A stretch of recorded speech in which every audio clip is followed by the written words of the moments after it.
Item ಯಾವುದೇ ಇರಲಿ try ಮಾಡಿ ಆಚಿ ಚಿಕನ್ ಮಸಾಲಾ.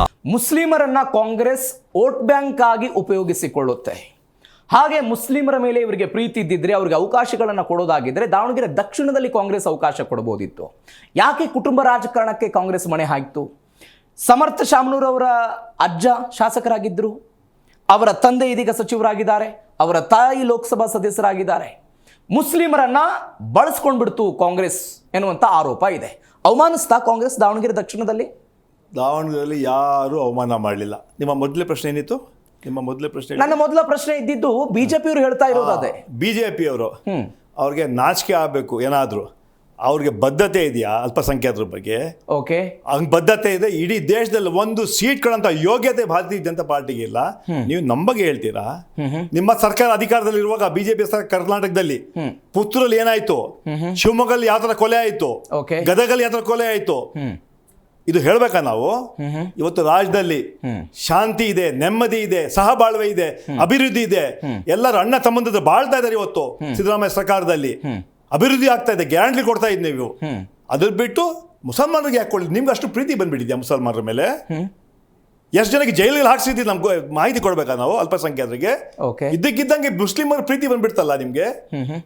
ಅಂದ್ರೆ ಚುನಾವಣಾ ಸಬ್ಕಾ ವಿಕಾಸ್ ಹೇಳ ನರೇಂದ್ರ ಮೋದಿಯವರು ಸಬ್ಕಾ ವಿನಾಶ್ ಮಾಡಿಬಿಟ್ರು ದೇಶದಲ್ಲಿ ಅಲ್ಪಸಂಖ್ಯಾತರಿಗೆ. ನಿಮ್ಗೆ ಇವತ್ತು ಮುಸಲ್ಮಾನ ಜ್ಞಾಪಕ ಬಂತ? ನಿಮ್ಗೆ ಏನಾದ್ರು ಬದ್ಧತೆ ಇದೆ, ಒಂದು ಕಾರ್ಪೊರೇಷನ್ ಟಿಕೆಟ್ ಕೊಡಿ ಅಲ್ಪಸಂಖ್ಯಾತರಿಗೆ. ನಾಚಿಕೆ ಆಗಬೇಕು ನೀವು.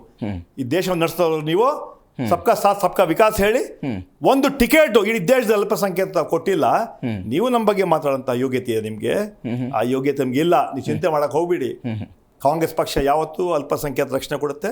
ಅದೇ ರೀತಿ ಅಲ್ಪಸಂಖ್ಯಾತರು ಯಾವತ್ತೂ ಕಾಂಗ್ರೆಸ್ ಪರವಾಗಿರುತ್ತೆ. ಯಾಕಂದ್ರೆ ರಾಜ್ಯದಲ್ಲಿ ನೆಮ್ಮದಿ ಇದೆ, ಇವತ್ತು ಶಾಂತಿ ಇದೆ, ಅಭಿವೃದ್ಧಿ ಆಗ್ತಾ ಇದೆ, ಕಾರ್ಯಕ್ರಮಗಳು ತರ್ತಾ ಇದೀವಿ. ಅಲ್ಪಸಂಖ್ಯಾತರಿಗೆ ಮಕ್ಕಳಿಗೆ ಶಿಕ್ಷಣ ಕೊಡ್ತಾ ಇದೆ ನಮ್ಮ ಸರ್ಕಾರ.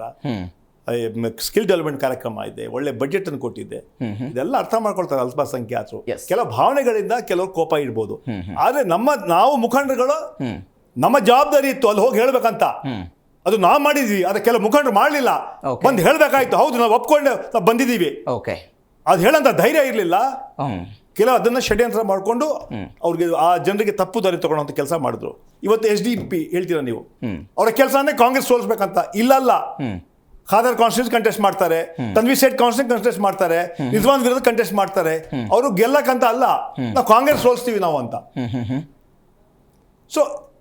ಸೋಸೋ ಹುನ್ನಾರ ಮಾಡ್ತಾ ಇರೋರಿಗೆ ನೀವು ಮೈಂಡ್ ಸೆಟ್ಟು ಯಾರ್ಯಾರು ಯಾವ್ಯಾವ ಸಪೋರ್ಟ್ ಸಿಗ್ತಾ ಇರ್ಬೋದು ನೀವೇ ಅರ್ಥ ಮಾಡ್ಕೊಳ್ಳಿ. ಯಾರ್ಯಾರು ಫೈನಾನ್ಸ್ ಮಾಡಿರ್ಬೋದು, ಯಾರ್ಯಾರು ಸಪೋರ್ಟ್ ಮಾಡಿರ್ಬೋದು, ಅದು ನಿಮ್ಮ ವಿಶ್ಲೇಷಣೆಗೆ ನಾನು ಬಿಡ್ತೀನಿ.